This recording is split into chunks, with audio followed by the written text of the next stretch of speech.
نے دیکھا تم لوگوں کو کتنی مشکلات ہے، تم نے میرے ساتھ ایسا کیا تھا. نہیں، یہ کنٹرول دیکھیں ان کا. اور پھر کیا کہتے ہیں دیکھیں 90 میں قالو، وہ سب کہنے لگے اِنَّكَ لَأَنْتَ یوسف، کیا تم ہی وہ یوسف ہو؟ قال، تو کہنے لگے وہ انا یوسف، میں یوسف ہوں، وہذا اخی، اور یہ میرا بھائی ہے، قد من اللہ علینا، یقیناً اللہ نے احسان کیا ہم پر، انہ من یتقی، اور بے شک جو شخص ڈرتا ہے، ویصبر، اور صبر کرتا ہے، فإن اللہ، تو بے شک اللہ، لا یضیع، نہیں ضائع کرتے، اجر المحسنین، اچھے کام کرنے والوں کا اجر. کیا کہتے ہیں؟ انہوں نے فوراً پہچان گئے، انہوں نے کہا کیا آپ ہی یوسف ہیں؟ کیوں؟ یہ کون بتا سکتا تھا؟ کسی کو بھی نہیں پتا ہم نے کیا کیا تھا. یہ یوسف ہی ہے. یہ کہہ رہے کسی کو پتا چل گیا ہم نے کیا کیا تھا. کیا آپ ہی یوسف ہیں؟ کیونکہ وہ کہہ رہے یوسف، اور تم نے اس کے بھائی کے ساتھ کیا کیا. تو اور میں بھی یہ بھی ہوتا ہے کہ بعض اوقات بندہ ایک شخص کو دیکھ رہا ہوتا ہے نہیں پہچانتا، اور جب کوئی کسی ریلیونٹ یا کوئی بھی ایسا کوئی ریفرنس دے دے اور کوئی بات کر دے تو ہمیں فوراً سمجھتے ہیں اچھا تو آپ وہ تو نہیں ہیں. تو انہوں نے اس طرح سے بھی آپ کہہ سکتے ہیں کہ انہوں نے فوراً سے ریکگنائز کر لیا کہ ہاں یہ تو یوسف ہے. تو کہا تو آپ یوسف ہیں؟ تو کہا میں یوسف ہوں اور یہ میرا بھائی ہے. اللہ نے تو ہم پر احسان کیے. اور دیکھیں احسان کی وجہ کیا بتا رہے، جو تقوی اختیار کرتا ہے اور صبر کرتا ہے اللہ ضائع نہیں کرتے اجر محسنین کا. یہ آپ دیکھیں پھر دوبارہ ورڈ آ گیا محسنین. تو تقوی اور صبر کیا ہے؟ ایسی صفات ہے جو آپ اور مجھے ہر قدم پہ اختیار کرنی ہے. یعنی یہ نہیں ہے کہ یہ کوئی پرٹیکولرلی کوئی ایک ٹائم پہ تو انہوں نے تقوی نہیں اختیار کیا، یہ تو ساری زندگی ان کی تقوی کے اوپر چل رہی تھی. صبر کی اعلیٰ مثالیں آپ کے اور میرے سامنے موجود ہیں. صبر کے ضبط نفس، ان کا جو اپنے سیلف کنٹرول جو تھا، اپنی ذات کی قربانی دینے کا جذبہ، اور اس پہ قائم رہنا اچھائیوں کے اوپر. تو اللہ کیا کہتے ہیں؟ اللہ ضائع نہیں کرتے اجر محسنین کا. یہ انہوں نے جملے کہے.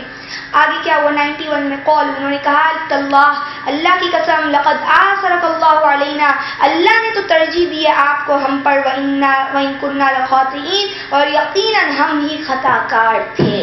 کیا کہتے ہیں؟ اللہ کی قسم اللہ نے تو آج آپ کو ہم پر پرائیورٹی دے دی، پریفرنس دے دی. یعنی اب دیکھ لیں کہ جو بندہ کسی کو اس زمانے میں حقیر کر دیتا ہے یا ذلیل کرتا ہے یا نیچا دکھاتا ہے تو اللہ نہیں ہے کیا؟ یعنی اللہ بھی چلے جاتے کیا کہیں؟ معاذ اللہ نہیں دیکھ رہے ہوتے؟ اللہ کو اپنے بندے کے ساتھ کوئی ہمدردی، کوئی رحمت، کوئی شفقت نہیں ہے کیا؟ اللہ ظالم تھوڑی ہے. اللہ نے کہنے آج ہم کو ہمارے اوپر دیکھو تجھے ترجیح دے دی. تو آج جو لوگ دنیا میں مشکلات کا شکار ہیں اور پھر بھی اللہ کے راستے پہ جمے ہوئے اور گناہ نہیں کرتے، تو قیامت کے دن یہ آج جو بڑے بڑے محلات میں بیٹھے ان کے اوپر ان کی ترجیح ہوگی. کسی بات کے اندر ہوپ لیس ہم ہو ہی نہیں سکتے. نا امیدی جو ہے وہ دنیا میں ہے ہی نہیں. امید ہی امید ہے اگر بندے کے پاس اللہ ہے. اگر بندے کے پاس اللہ نہیں ہے کچھ بھی نہیں ہے، نہ دنیا ہے نہ آخرت.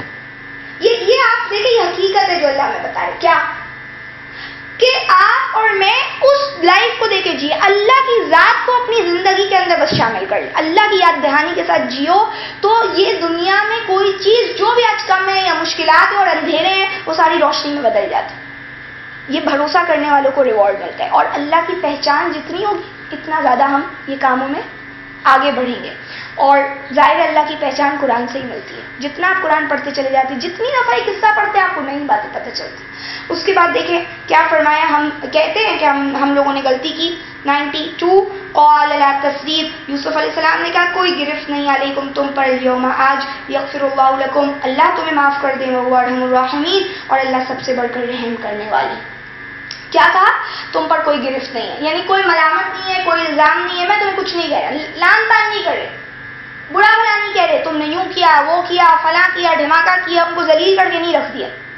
انہوں نے کہا جب اللہ نے مجھے دے دیا تو مجھے کیا ضرورت ہے ان کو اتنی باتیں سنانے کی. دیکھ رہے آپ؟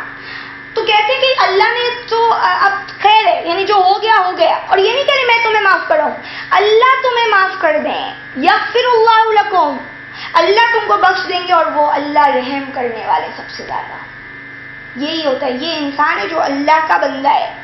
اب کیا فرماتے ہیں؟ کہتے ہیں 93 میں اذهبوا بقمیصی، لے جائیے اپنی قمیص، ھذا میری قمیص یہ، فالقوہ تو ڈال دیجیے اسے، علی وجہی ابی میرے والد کے چہرے پر، یاتی بصیرا تو ان کی بینائی لوٹ آئے گی، واتونی باہلکم اجمعین اور تم لوگ سب لے آؤ اپنے گھر والوں کو میرے پاس، سب کے سب۔ ان کو یہ پوزیشن مل چکی تھی کہ اب وہ سب کو بلوا سکتے تھے اپنی فیملی کو، تو اور انہوں نے جو ایک بات بولی کہ اب میری قمیص لے جاؤ اور اس کو ڈال دو۔ اب آپ آگے انشاءاللہ جب کل پڑھیں گے منڈے کو تو آپ کو پتہ چلے گا کہ اس میں آگے کیا سٹوری چلتی ہے کہ قمیص کا کیا تعلق تھا، لیکن میں آپ کو یہ بتا دوں کہ جو کرنٹلی ابھی ایک وہ جو پتہ چلی تھی بات، ایک کیس آیا تھا کہ ان کی آئی سائٹ جو ہے وہ ویک ہو گئی تھی صدمے کی وجہ سے، اور یہ میں نے 2-3 قصے اس کے بعد سن لیے، سب کوئی ٹینشن لینے کی وجہ سے، ڈپریشن کی وجہ سے، اور اس کے بعد جہاں جیسے ہی ان کا یہ پرابلم سالو ہوا ان کی آئی سائٹ واپس آ گئی۔